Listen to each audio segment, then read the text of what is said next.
4 de agosto del año 2022. Todo el equipo que trabaja para ustedes a partir de esta hora los saluda. En la producción, Génesis Rodríguez, en los controles Néstor Tobar, quien tendrá el inmenso placer de acompañarles, María Alejandra Trujillo. Saben, ustedes se pueden comunicar desde muy temprano a través de la cuenta en Twitter, @RCR750, seguirnos por el Periscope, por internet, rcr750.com, y el resto de nuestras plataformas digitales a través de TuneIn y YouTube. Escuchaban ustedes algunas de las informaciones más destacadas en Venezuela y el mundo. Yo comentaré algunas. Ya tenemos a nuestra primera invitada vía Zoom.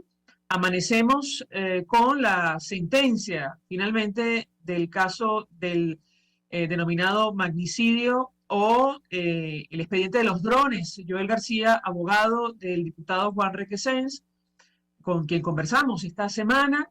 Escribí hace algunos minutos, a esta hora saliendo de la audiencia de juicio de Juan Requesens, que fue condenado a 8 años por el delito de conspiración. En las próximas horas me reuniré con su familia para próximas acciones. Seguiremos informando. Un proceso plagado de irregularidades desde el inicio. Ustedes lo recordarán.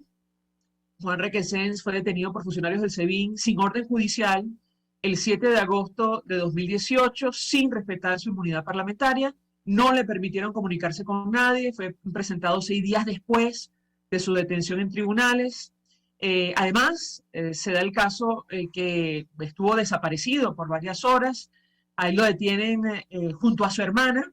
Y de esto conocimos porque quedó este acto, esta acción, esta arbitrariedad grabada en las cámaras de seguridad de su residencia. Seguramente hablaremos ampliamente acerca de este tema en los próximos días. Lo hicimos con el doctor Joel García. De este caso ya Tarek William Saab, fiscal designado por la Constitución Comunal, al margen de la Constitución, había adelantado opinión. En una entrevista dijo que habría sentencia condenatoria, lo cual es una evidente irregularidad. Y como decía el doctor Joel García, entre otras cosas, no figura en el expediente la declaración supuestamente de la víctima, que es Nicolás Maduro. No le tomaron declaración. Además, uno de los principales testigos de estos hechos, lo ocurrido en la Avenida Bolívar con estos drones. Bueno, hablaremos al respecto. Seguramente es un caso que pasará a engrosar. Creo que ya está allí el expediente por presuntos delitos de lesa humanidad que, saben ustedes, sigue la Fiscalía de la Corte Penal Internacional. En otros temas, los trabajadores de educación y salud marcharán otra vez el jueves para reclamar sus derechos, tal como vienen haciendo estos días. Allí hubo una negociación, uno de los sectores, producto de la discusión por este instructivo de la Oficina Nacional de Presupuesto. Quieren pagar fraccionado el bono vacacional. Me parece que esto afecta a los profesores universitarios, pero esto prácticamente afecta a todo el sector o la administración pública. Se tiene previsto que los afectados protesten, esto lo tomó el Nacional, frente a la sede del Ministerio de Educación en la esquina de Salas, y que posteriormente se presenten ante el edificio del Ministerio de Educación Universitaria en la esquina del Chorro. Y es que poco a poco estos sectores, todos los afectados, producto de esta otra arbitrariedad, bueno, han venido coordinando acciones para protestar en conjunto. En tanto eso ocurre, bueno, Maduro adelantó nuevamente la Navidad en Venezuela con un preámbulo en agosto. Esto lo tomó de Bloomberg. El mandatario venezolano, dice Bloomberg, Nicolás Maduro, al frente del régimen, en nuestro anunció el fortalecimiento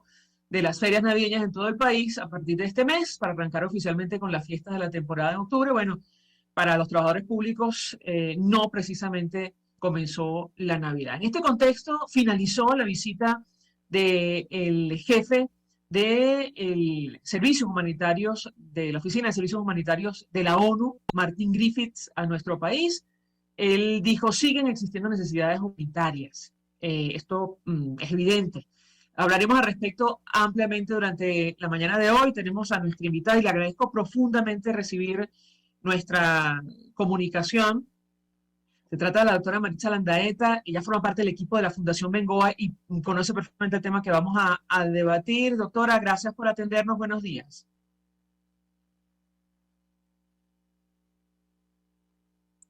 Buenos días, María Alejandra. Mucho ¿Cómo gusto en está, doctora? saludarte. Gracias Muy bien. por... No, no la vemos, la escuchamos.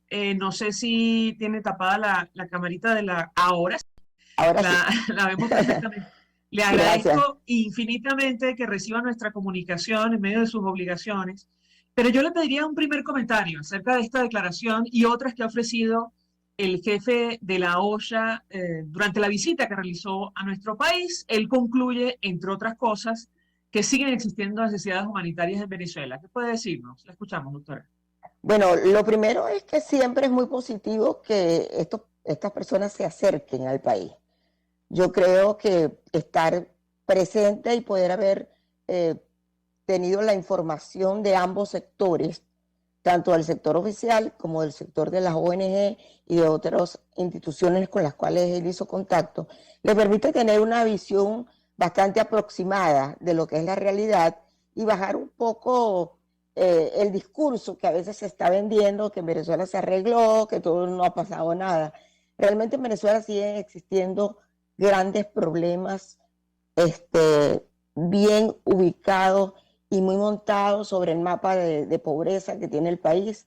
Y como ya has venido comentando, realmente hay poca iniciativa de parte del Estado para tratar de solucionar los problemas. Y ahí tienes, por ejemplo, lo que está pasando con el sector de educación en general. Eh, las familias venezolanas siguen teniendo grandes limitaciones para poder tener acceso a sus alimentos y esto influye en la situación de inseguridad alimentaria, en los problemas que se han agravado desde el punto de vista de salud, porque realmente, como sabe, la morbimortalidad en el país sigue subiendo, porque además de los problemas no solamente alimentarios, tenemos un problema gravísimo de servicios. El sistema de salud de Venezuela colapsó y no ha arrancado realmente los programas de protección, tanto materno-infantil como de adultos mayores, como de VIH-Sida. Todos esos programas están afectados y lamentablemente el país está en deudas con los organismos que proveen muchos de los recursos que se utilizan como las vacunas. Y realmente entonces estamos en esta encrucijada en el cual realmente necesitamos la ayuda humanitaria.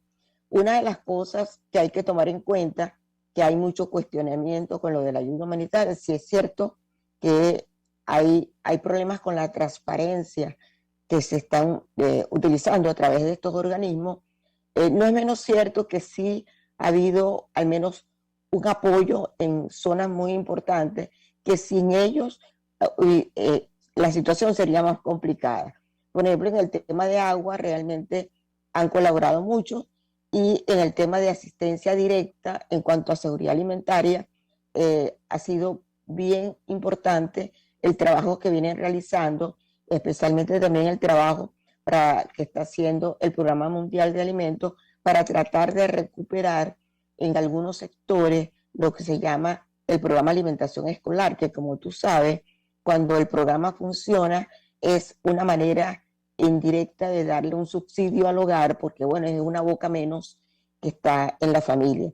Sin embargo, sí se necesita mucho más control y transparencia de las ONG sobre la ejecución de estos programas.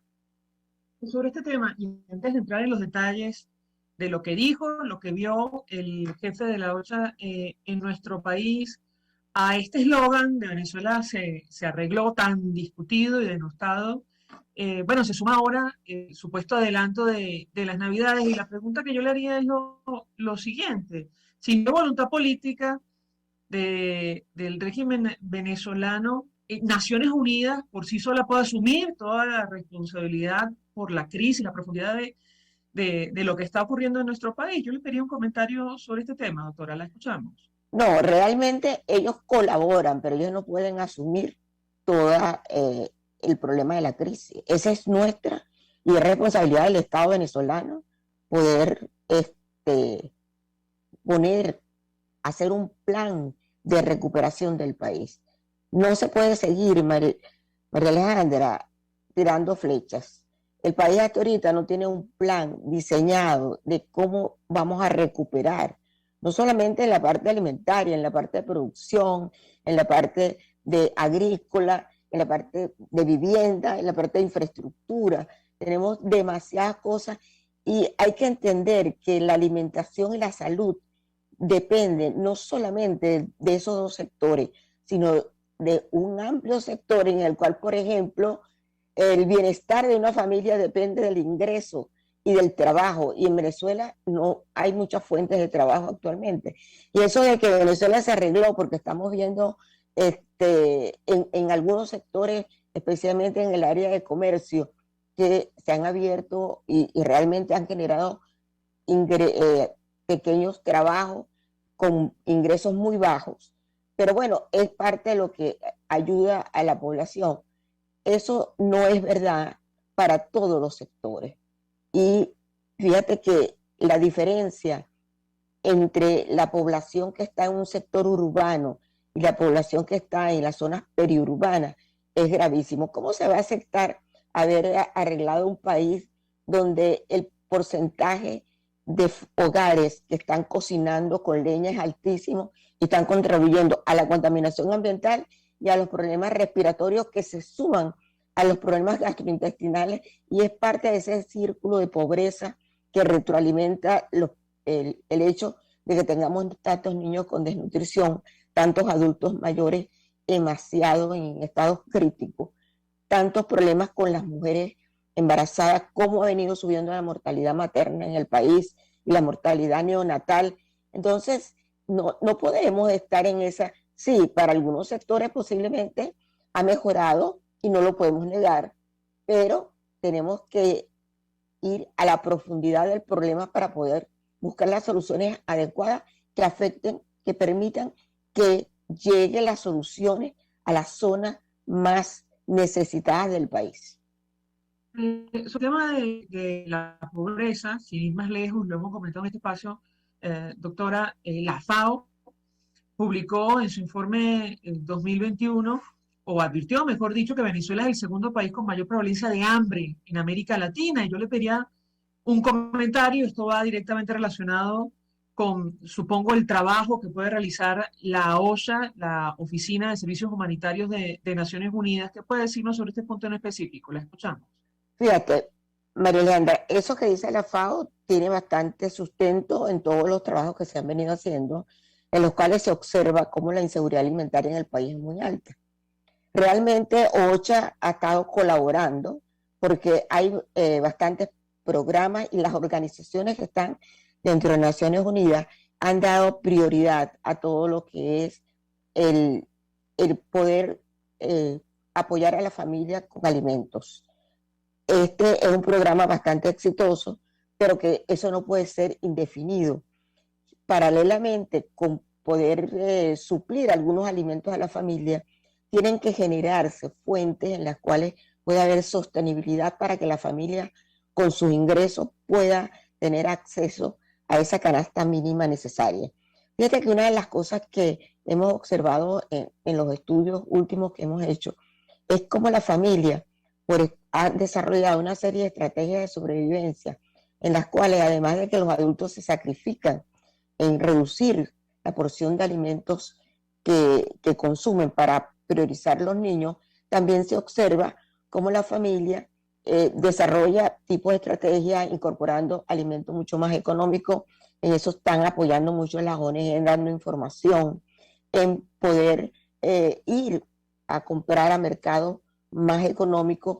Por lo tanto, siempre se estimula que las alcaldías puedan tener mercados a precios solidarios, que la gente pueda comprar a precios más económicos, porque de esa manera rinde la familia. La otra cosa es los tipos de preparaciones que se han ingeniado para poder rendir la compra. Todas estas estrategias que inteligentemente las familias venezolanas y especialmente las madres hacen, ha contribuido a que el problema no sea aún más grave de lo que tenemos. Pero sin lugar a dudas, necesitamos la ayuda humanitaria y hay un problema que el representante lo dijo, es que apenas el 25% de lo que se necesitaba llegó en ayudas humanitarias el año pasado. Y este año que necesitamos 750 millones de dólares, bueno, hay que hacer como que un buen lobby para que parte de las ayudas que ahorita se están yendo casi todas para Ucrania puedan llegar al país y sean, que es muy interesante lo que él expuso, porque de alguna manera siempre estamos muy preocupados, porque acuérdate que hay una ley que está en camino que quiere también controlar todos los ingresos que llegan a través de las ONG, y eso sería muy negativo para el país, porque caeríamos en el mismo saco sin fondo que tiene el Estado, en el cual hoy nos dice que no tiene ni siquiera cómo pagar los sueldos ni las prestaciones. Tengo que hacer una pausa para ir a publicidad. Al regreso quisiera referirme a la permanencia o no de esta ayuda, doctora, tomando en consideración la actitud o declaraciones de los voceros del régimen venezolano. El vicepresidente del PSUV hace algunos días hablaba de una gran campaña mediática contra Venezuela que la ONU termina certificando. Ciertamente hay grandes desigualdades en nuestro país. Ahora mismo veíamos, hace 24 horas, veíamos tickets para conciertos que están sobre los $7,000.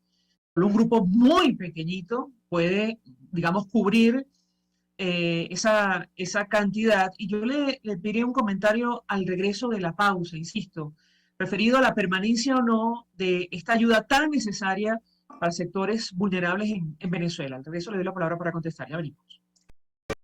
Usted escucha Palabras Más, Palabras Menos en RCR 750 AM. Mensaje del ingeniero José Peraza, tesorero del FONPRES CID. Estimado colega ingeniero arquitecto y profesional afín, el Colegio Ingeniero de Venezuela y el Fondo de Previsión Social, preocupado por la salud de tu familia, ha diseñado un sistema de salud integral que coloca a tu disposición y que contiene asistencia primaria de salud, ambulancia, hospitalización, cirugía, oftalmología, dermatología, fisioterapia, psicología, odontología, farmacia y funerario. Para mayor información, visítanos a nuestros portales 6b.net.be, fonpres6b.net.be, Colegio de Ingenieros de Venezuela, construyendo el futuro. Contigo. Que les habla Eduardo Battistini de Primero Justicia. Una de las grandes enseñanzas que vamos a tener los venezolanos después de todo este proceso que estamos viviendo es a valorar cada vez más lo que tenemos en Venezuela. Porque hoy en día, por ejemplo, un venezolano que está afuera se ha ido acostumbrando a que los servicios públicos cuestan. Se ha ido acostumbrando a que nada puede ser gratis, porque nada gratis es sostenible en el tiempo. Y yo espero y aspiro que cuando vayamos a Venezuela, la reconstrucción de nuestro país no solamente sea una reconstrucción física de la destrucción que ha hecho el chavismo en la infraestructura y en la economía venezolana, sino también vayamos a una reconstrucción de la forma de pensar y de cómo nosotros afrontamos el ser ciudadanos realmente en el marco de un país que necesita de una ciudadanía que colabore y que sea parte de la solución y no sea parte del problema. Contigo, solo por RCR, porque lo bueno une. Todos las piensan, todos las escuchan y María Alejandra Trujillo te las dice. Palabras más, palabras menos. Continuamos, amigos, palabras más, palabras menos, hablando acerca de la situación, la crisis humanitaria que afecta a nuestro país en el marco de esta visita que realizó a Venezuela el jefe de los servicios humanitarios de la ONU, Martin Griffiths. Concluyó y este viernes él tuvo la posibilidad antes de terminar su trabajo, visitar, entre otras instalaciones, la maternidad Concepción Palacios en Caracas. Allí tuvo la oportunidad de reunirse con autoridades y tuvo contacto con organizaciones no gubernamentales durante los días que estuvo en Venezuela. Nos acompaña la doctora Maritza Landaeta, forma parte del equipo de la Fundación Bengoa. Yo les hago todo acerca de la permanencia o no de esta ayuda internacional, tomando en cuenta, la posición asumida por algunos voceros del oficialismo. Yo citaba al vicepresidente del PSUV, ese día se hablaba de una gran campaña mediática contra Venezuela, que la ONU termina certificando. Esa fue su declaración. Luego nos encontramos con realidades que, si me permite, parecen absurdas. Conciertos en Venezuela con tickets que superan los 7,000, rozan los $8,000. Yo le pedí un comentario acerca de este tema, tomando en consideración, insisto, la población vulnerable que prácticamente depende ahora mismo de esa ayuda internacional. La escuchamos. Bueno, María Alejandra, eso es una muestra de las desigualdades que existen en el país. Realmente eso que tú comentas es un absurdo y mucha gente que está fuera del país dice, pero bueno, ¿cómo es eso que Venezuela tiene crisis humanitaria y tienen cómo pagar ese tipo de conciertos y ese tipo de actividades que se están haciendo en el país? Realmente, fíjate que uno piensa quiénes compran eso, bueno, un reducido grupo que es el que puede tener acceso a eso, pero ese grupo que tiene acceso está muy lejos de palpar la realidad del país. Todas las ONG que en distintos ámbitos nos reunimos con los representantes de OCHA, con los representantes de UNICEF, con todo lo que tiene que ver con los clústeres de seguridad alimentaria, de nutrición, de protección social, siempre estamos abogando por la presencia de ellos, porque sin su ayuda es muy difícil realmente llevar a cabo el trabajo. Fíjate, por ejemplo, que para las ONG en el país, la forma como han venido trabajando es a través de las ayudas conseguidas a través de la parte humanitaria, independientemente de que nosotros también buscamos fondos a través de distintas organizaciones internacionales, porque las ayudas nacionales se han visto limitadas porque realmente el impacto sobre la producción nacional y nuestras empresas ha sido muy crítico.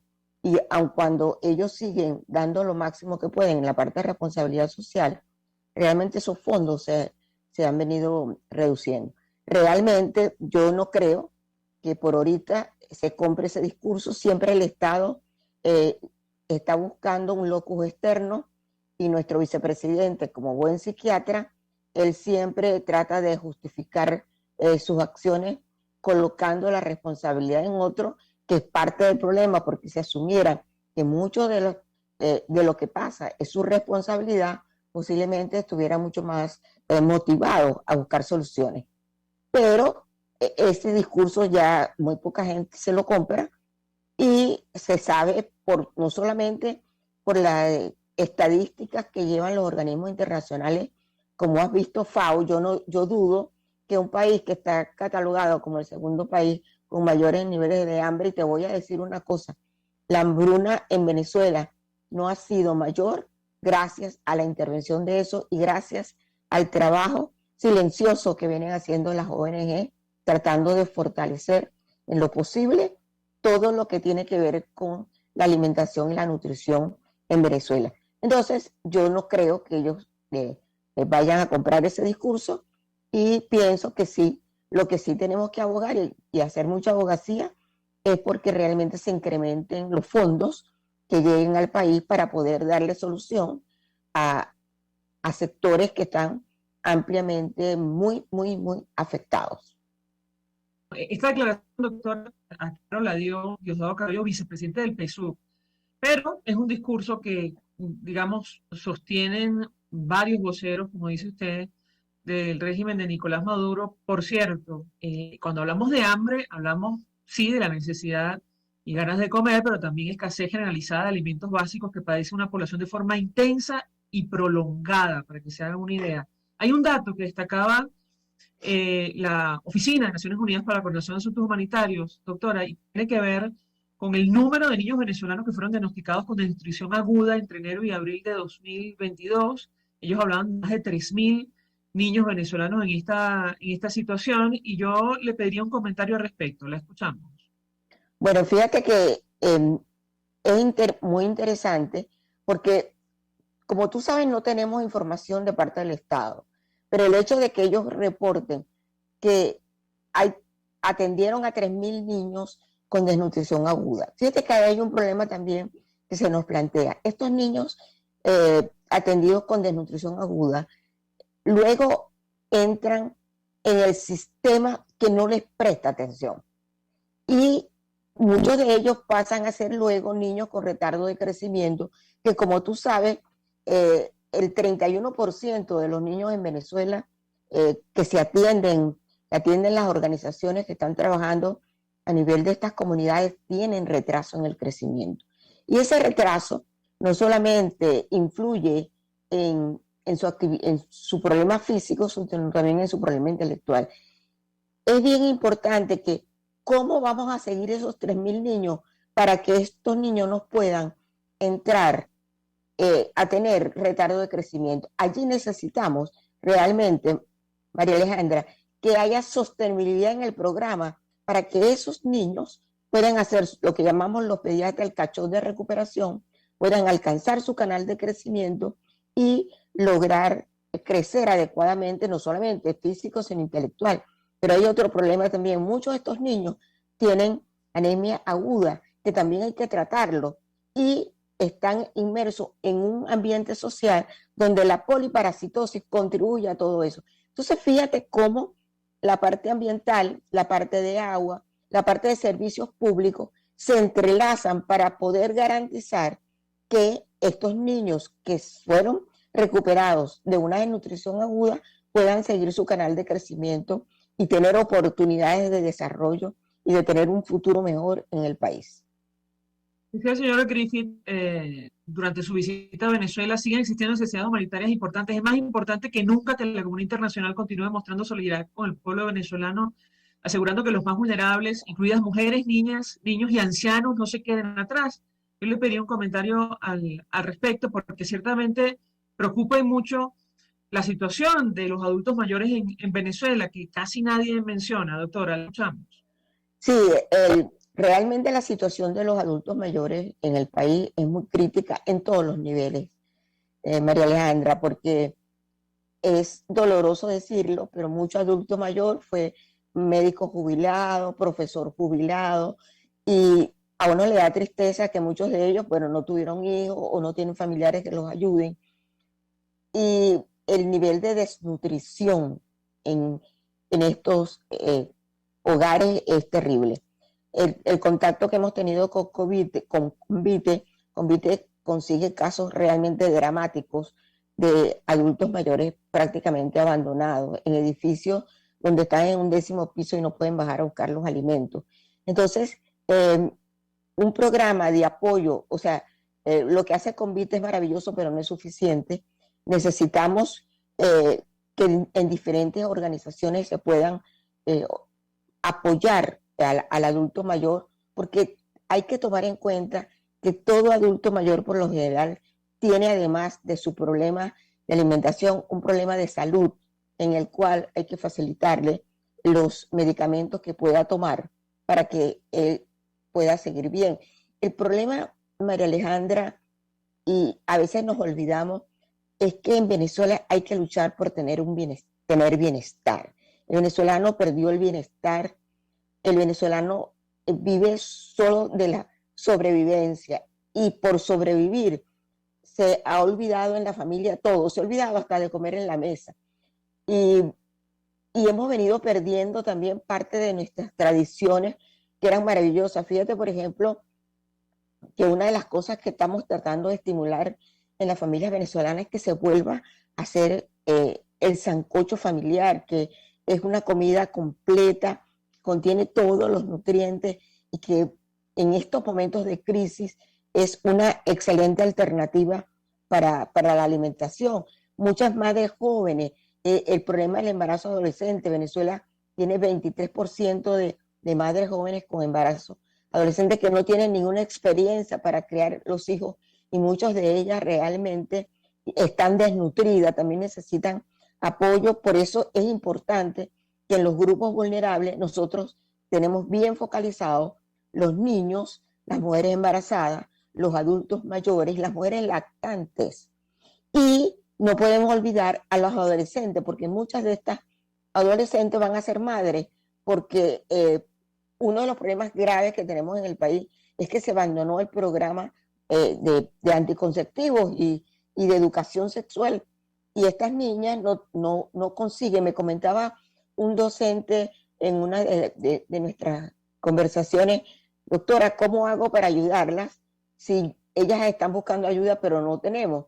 la FAN casi no está funcionando, las otras organizaciones, el Estado no provee ayudas en este respecto, por lo tanto el riesgo de embarazo adolescente en Venezuela es altísimo, y Venezuela también es el segundo país, o creo el primero en América Latina en embarazos adolescentes.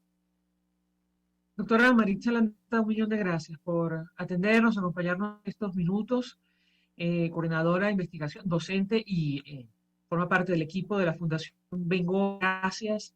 Expresando mi análisis acerca del tema que debatimos la mañana de hoy, que tiene que ver con la visita a Venezuela del jefe de Servicios Humanitarios de Naciones Unidas, Martin Griffiths. Yes. Nosotros vamos a la pausa.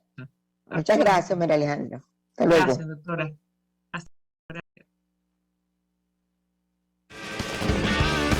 Estás escuchando Palabras Más, Palabras Menos, por RCR 750 AM. Puedes seguirnos en nuestras redes sociales. En Twitter, @RCR750, la radio que se ve. Mensaje del ingeniero José Peraza, tesorero del FON 3CIB. Estimado colega ingeniero arquitecto y profesional afín, el Colegio de Ingenieros de Venezuela y el Fondo de Previsión Social, preocupado por la salud de tu familia, ha diseñado un sistema de salud integral que coloca a tu disposición y que contiene asistencia primaria de salud, ambulancia, hospitalización, cirugía, oftalmología, dermatología, fisioterapia, psicología, odontología, farmacia y funeraria. Para mayor información, visítanos a nuestros portales cib.net.be, fon3cib.net.be, Colegio de Ingenieros de Venezuela, construyendo el futuro. Cuando hablamos de Honda, hablamos de Distasi Motors, el concesionario Honda que pica adelante en precios, condiciones y servicio. Todo el personal de Distasi Motors, tanto técnico como de atención, está actualizado, capacitado y certificado permanentemente para atender correctamente tu vehículo. www.distasi-honda.com.be. Distasi Motors, tu concesionario Honda en Los Palos Grandes. Pluralidad contigo. Respeto contigo. Responsabilidad contigo. Libertad contigo. Estamos contigo y punto. De lunes a viernes a la 1 de la tarde. Contigo. Solo por RCR 750 AM. Porque lo bueno une. RCR 750 AM. Porque lo bueno une. Información, opinión, contraste. María Alejandra Trujillo está en Palabras Más, Palabras Menos. Continuamos, amigos, palabras más, palabras menos. Y a propósito de la visita del jefe de Servicios Humanitarios de Naciones Unidas a nuestro país, lo comentábamos en el corte anterior, él tuvo la oportunidad de visitar algunos centros asistenciales como la Maternidad Concepción Palacios. Nos acompaña el doctor Jaime, director de Médicos Unidos de Venezuela. Doctor, gracias por atendernos. Buenos días. Buenos días, amiga. Un saludo a ti, a todo el equipo de producción y a todos los que están conectados en este momento.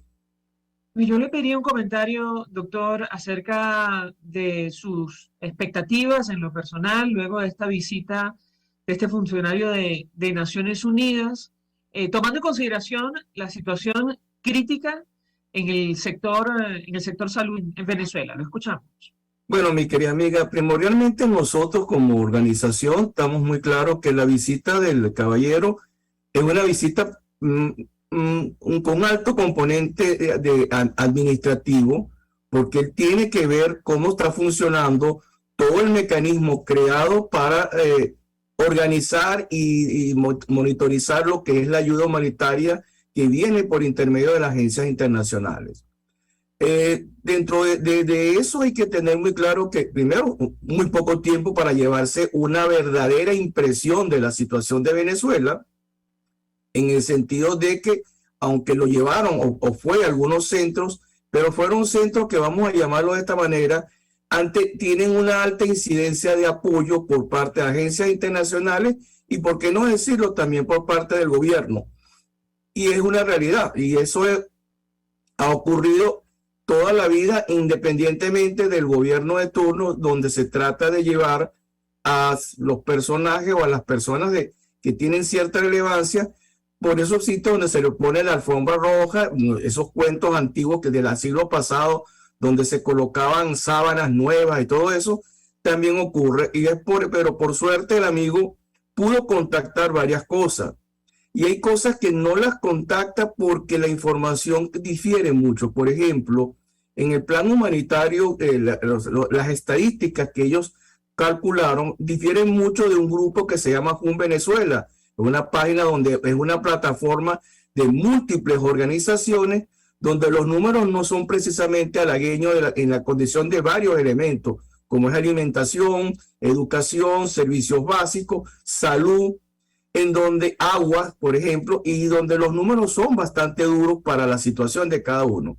Y entendiendo que Venezuela se encuentra desde hace ya varios años en el concepto de emergencia humanitaria compleja, que el problema primordial, si tú solamente te dedicas a atacar las consecuencias, es decir, y voy a poner un ejemplo para que lo entendamos todo, uno de los trabajos más importantes que hace la asistencia humanitaria es con respecto al embarazo precoz y los abortos.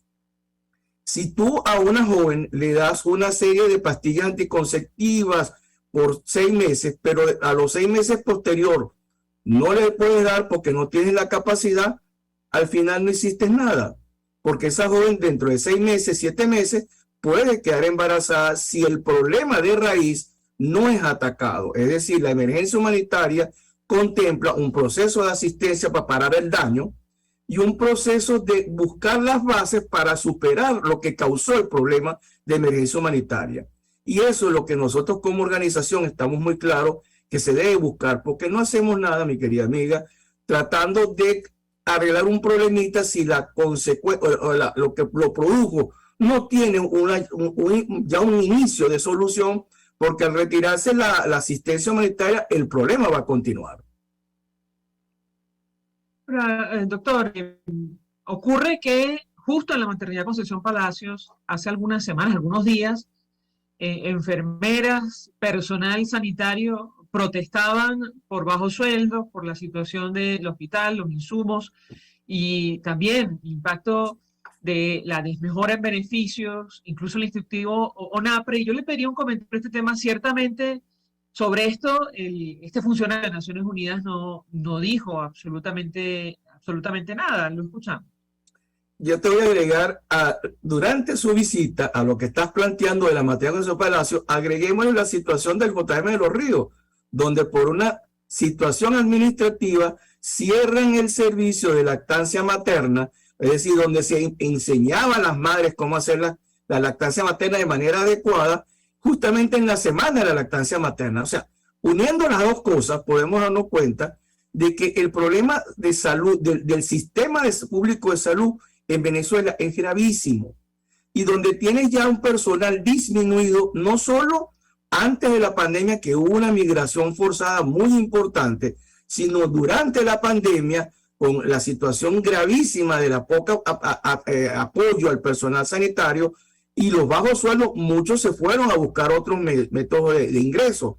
Y ahorita le pones firmas un acta convenio con diferentes gremios y sindicatos, y al final no respetas lo que firma y se nota una disminución muy importante en sueldos y beneficios que eran derechos adquiridos, y lo que vas a encontrar es un personal sanitario con mucha mayor molestia, con una capacidad de respuesta disminuida. Y aquí hay que tener muy claro algo que forma parte de esa información que te hablé de Jun Venezuela. En ese grupo se consigue que en Venezuela el 89.4% de la población venezolana depende de asistir a servicio público. Eso es un número que supera con creces para lo cual fue planificado todo el sistema de salud venezolano, porque el sistema público de salud no fue construido para atender al 100% de la población, sino un porcentaje de población para darle un servicio de calidad.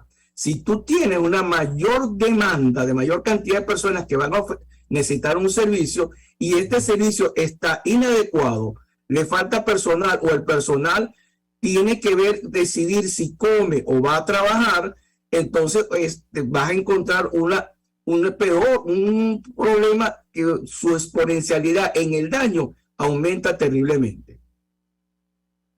Ahora, hay otro elemento o dos elementos adicionales, doctor. Se da esta visita en momentos en los cuales el sector salud denuncia no solo la mejora en los beneficios contractuales, sino la reducción del presupuesto dirigido, por ejemplo, a los uniformes necesarios para hacer frente a sus responsabilidades. Yo le pediría un comentario sobre este punto en específico, que tiene que ver en general con los insumos y la persecución que han sufrido justamente producto de las políticas promovidas desde el régimen venezolano sobre estos temas. Tampoco, entiendo que no era el motivo de la visita a nuestro país, pero tampoco dijo nada este funcionario de Naciones Unidas. Lo escuchamos. En efecto, uno de los grandes problemas que tenemos en Venezuela es que se ha perdido la cualidad de cálculo de cómo construir un presupuesto. Me explico. Los hospitales tienen mucho tiempo que no manejan presupuesto. O sea, el presupuesto está centralizado. Y si aparte que centraliza el presupuesto, imagínate que el agente de Amazonas o el hospital de Santa Elena de Guairén, que está allá en la otra punta del país, necesite comprar una caja de bombillos, tiene que solicitar al nivel central que haga todos los trámites para adquisición o le permita o le diga que a dónde buscar los bombillos. O sea, el gran problema es esa visión no clara de lo que es la salud, el costo del manejo de los servicios sanitarios. Aparte de eso, si tú al personal de salud que tiene malos sueldos, lo hemos visto en las protestas cuando muestran los zapatos. Es más, yo invito a los ciudadanos de Venezuela, cuando acudan a un centro asistencial, se fijen en la ropa que viste nuestro personal sanitario, que vean los zapatos, que vean la ropa. O sea, es ropa y zapatos que están dañados y su posibilidad de cambiarlo con su propio sueldo es casi imposible. Entonces aquí vamos a sincerarnos, y ese personal que hace meses aplaudías y decían que eran los héroes de bata blanca y todo eso, ahorita es una persona que es acusada de todas las cosas malas del mundo y maltratado. Yo no sé cuál es la intencionalidad, pero la intención de hacer daño a quienes son los que sirven, y cuando digo que sirven, lo sirven con gusto, con cariño a las personas, al enfermo, al paciente, es terrible. La persecución contra el personal sanitario, lamentablemente, se quiere tapar el sol con un dedo. En Venezuela, el sistema público de salud, desde hace un buen tiempito, está indirectamente privatizado. Esa es la realidad. Toda persona que necesita hacerse un diagnóstico, seguimiento de una enfermedad, tiene que acudir al sector privado para hacerse los estudios, hacerse los exámenes. Y para hospitalizarse o estar hospitalizado, tiene que seguir recurriendo al sistema privado, pagando exámenes, comprando materiales, medicamentos, porque el sistema público no tiene capacidad. Y hicieron crear todo un revuelo diciéndole algo que los médicos lo hacíamos hace mucho tiempo. María Alejandra, es que cuando faltaba algo, le dábamos un récipe al familiar del paciente. Mira, cómprale esto para tu familiar para poder darle respuesta. Bueno, de una cosita o dos cosas, se llegó a una lista que cubría el 90% de las necesidades de un paciente. Y eso el gobierno se dio cuenta que en una asamblea que tenían, un alcalde se paró a decirlo y quedaron todo un boom de los inspectores, los comisarios políticos que iban a estar en los hospitales vigilando que eso no ocurriera. La respuesta nuestra fue muy clara. Muy bien, tiene usted razón, yo soy un funcionario público y quien debe decirle al ciudadano que faltan las cosas es el director del hospital. La realidad es que en actuales momentos ni los directores están en capacidad de dar una respuesta a las 24 horas porque, ojo, las emergencias, las situaciones de salud no son a una hora exacta, son a cualquier hora. Y tercero, no hay dotación en los establecimientos para darle respuesta a la gente. Lo que se ha hecho es tratar de desviar la atención del público o de un sector de la población para creer que el gran problema sanitario es porque el personal sanitario se niega a trabajar o el personal sanitario forma parte de un grupo oscuro que quiere crear políticas en contra del gobierno, o en su efecto, como lo trataron de hacer, que el personal sanitario robaba el material. Y un ejemplo que nosotros vimos, una foto de un gran hospital de Caracas, donde el director mostraba en su escritorio una serie de materiales. Cuando tú le echas el ojo a esos materiales, a mi querida amiga, esa cantidad de materiales y esos materiales, los que se pudiesen utilizar en una emergencia, no duraban 10 minutos en el hospital, en la emergencia del Hospital Pérez Carreño, por ejemplo. Es decir, se creó toda una puesta en escena para tratar de tapar con un dedo el sol. Es decir, la ineficiencia del servicio público de salud es clara y no estamos viendo ninguna respuesta.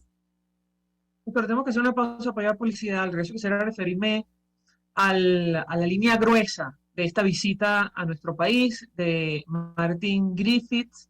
Él decía, expresaba su satisfacción luego de las reuniones sostenidas en Venezuela. Se llegó a un acuerdo para publicar o promover la respuesta, el plan de respuesta humanitaria 2022-2023, y él decía que esto ayudaría a desbloquear recursos críticos para el bienestar de los venezolanos. Se habla de un monto que supera los $700 millones.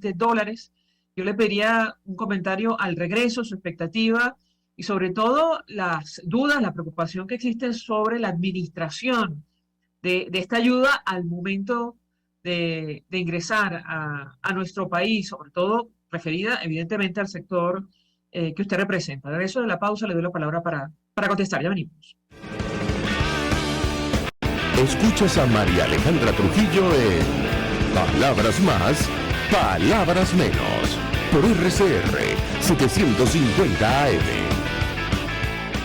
Sintonícenos a través de Periscope, @RCR750, la radio que se ve. Mensaje del ingeniero José Peraza, tesorero del FON 3CIB. Estimado colega ingeniero arquitecto y profesional afín, el Colegio Ingeniero de Venezuela y el Fondo de Previsión Social, preocupado por la salud de tu familia, ha diseñado un sistema de salud integral que coloca a tu disposición y que contiene asistencia primaria de salud, ambulancia, hospitalización, cirugía, oftalmología, dermatología, fisioterapia, psicología, odontología, farmacia y funeraria. Para mayor información, visítanos a nuestros portales seibet.net.be, compreseibet.net.be, Colegio de Ingenieros de Venezuela, construyendo el futuro. El que sabe de sabor sabe de saber que Del Corso es la clásica pastelería italiana de Caracas. Qué ricos sus dulces típicos tradicionales, como los auténticos cannoli, la sfogliatella o la cola de langosta, no tienen comparación. La pasta seca de almendras y chocolate o su gran variedad de tortas, cumpleaños, bodas, bautizos o comuniones, reuniones familiares o eventos corporativos. Teléfonos 0212-941-1971. Pastelería Del Corso, la pastelería italiana por tradición y excelencia.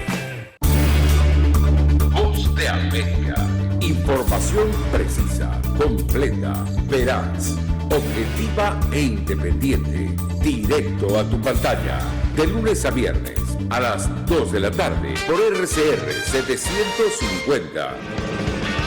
Se dicen, se ocultan, se piensan, se descubren. Palabras más, palabras menos. Con María Alejandra Trujillo. Amigos, palabras más, palabras menos, hablando acerca de la visita del jefe de Naciones Unidas para servicios humanitarios. Nos acompaña el doctor Jaime Lorenzo, director de Médicos Unidos de Venezuela. Yo le dejaba una inquietud, doctor, porque de este presupuesto o estos fondos que aspiran a reunir para nuestro país en el periodo 2022-2023 para ayuda humanitaria, más de 700 millones, casi 800 millones de dólares. El objetivo es apoyar a 5 millones de personas con asistencia, centrándose en apoyar los servicios de salud, mejorar la seguridad alimentaria, nutrición, fortalecer la prestación de servicios básicos, la educación, promover la protección, abordar la movilidad humana, en fin. La expectativa suya en lo personal, del destino, el manejo sobre el destino y manejo de estos recursos, la transparencia, sobre todo para atender la emergencia en el sector salud. Entendemos que esto no cubre las necesidades, esto le corresponde al Estado, pero ¿qué puede decir? No lo escuchamos. Bueno, como te dije en el segmento anterior, todo el dinero que vayas a dar hacia la asistencia, es parar el daño, no resuelve el problema de fondo o lo que causó ese problema.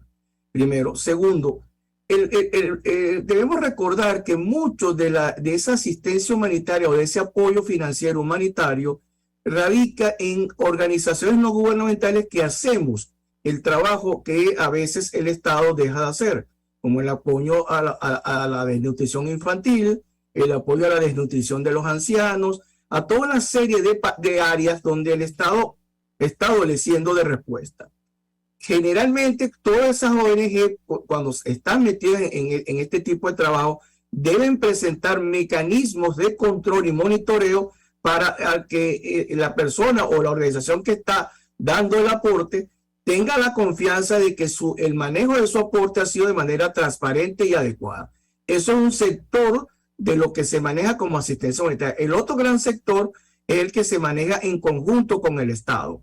Y ahí es el problema, que en muchos casos la propia gente, y una compañera tuya esta semana me hacía la acotación de que no existe un conocimiento claro de lo que ocurre en el financiamiento y en el manejo de fondos en el área de salud, porque hay evidencia de que el Estado no informa, el Estado no presenta la situación real de salud, y bajo esa oscuridad en el manejo de los fondos propios, la gente y todo el mundo duda de que haya transparencia en el manejo de los fondos. Y eso es un problema que debe resolver las agencias internacionales y el equipo de OCHA Venezuela, buscar los mecanismos de lo que si usted aportó en materiales, en equipos, obras realizadas, bueno, que entonces si el Estado no lo hace, que ellos lo publiquen. Porque también está una obligación. Debemos recordar que aquí hay un equipo humanitario conformado por todas las agencias internacionales que están involucradas, más representación de las ONG, y si no hay una presentación de cuentas, que la presente el equipo de OCHA, por una sencilla razón: se tiene que mostrar la transparencia tanto al país que recibe la ayuda como a aquellas personas o organizaciones que ayudan o dan donaciones o hacen aportes para ese trabajo. Lo que sí es cierto, mi querida amiga, que día a día el daño al sistema de salud, lamentablemente tenemos que hablar de salud, pero los otros servicios que forman parte de lo que es la emergencia humanitaria es terrible. Mira, el daño que tenemos en menos de un año, se perdieron casi un 67% de servicios públicos porque no están en operatividad. Y lo que nos duele mucho más es una cifra de un 91% de personas que no cuentan con protección financiera en salud. Es decir, hay un alto porcentaje de la población venezolana que no tiene cómo protegerse ante un evento de salud. Y hay un 52% aproximadamente que no tiene cómo pagar los costos para resolver un problema de salud. Esa es una realidad, y entendemos que los cálculos que hacen los amigos de OCHA da un valor en función de una visión, pero cuando tú vas a la Venezuela adentro, a la Venezuela total, fuera de la burbuja Caracas, te encuentras con situaciones terribles, unas situaciones que pasan más allá de lo comprensible o a lo que estamos acostumbrados los venezolanos, un país que llegó a tener, en el caso de salud, un sistema de salud que no era el perfecto y no era la tapa del frasco, pero daba respuestas al ciudadano venezolano y tenía un nivel profesional, ético y de infraestructura de muy alto nivel. Jaime Lorenzo, un millón de gracias por atendernos, acompañarnos estos minutos, director de Médicos Unidos de Venezuela, expresando opinión y análisis acerca del tema que debatimos la mañana de hoy, que tiene que ver con la visita del jefe de servicios humanitarios de la ONU a nuestro país, Martin Griffiths. Gracias. Antes de despedirnos, simplemente comentar algunas de las reacciones a la sentencia contra el diputado Juan Requesens en un proceso, insistimos, plagado de irregularidades desde el inicio, desde el momento de su detención junto a su hermana, su desaparición por algunas horas y el trato que recibió durante su detención. Rafaela Requesens, justamente, su hermana, escribía en redes sociales: mi hermano Juan Requesens fue condenado a 8 años por el delito de conspiración, lo pone entre comillas. En las próximas horas se informarán las próximas acciones. Muchísimas gracias a todos por su apoyo y solidaridad. Yo me niego a rendirme, dice Rafaela Requesens. Libertad para Requesens, libertad para todos los presos políticos. Nosotros nos despedimos y lo hacemos a nombre de Jaime Estares de la Dirección General de la Estación, en la gerencia de producción Willy Tarcaya, en la producción Genesis Rodríguez, en los controles Néstor Tobar. Tuve el placer de acompañarles, María Alejandra Trujillo. El Fondo de Previsión Social del Colegio de Ingenieros de Venezuela presentó. RCR presentó Palabras Más, Palabras Menos. RCR 750 AM.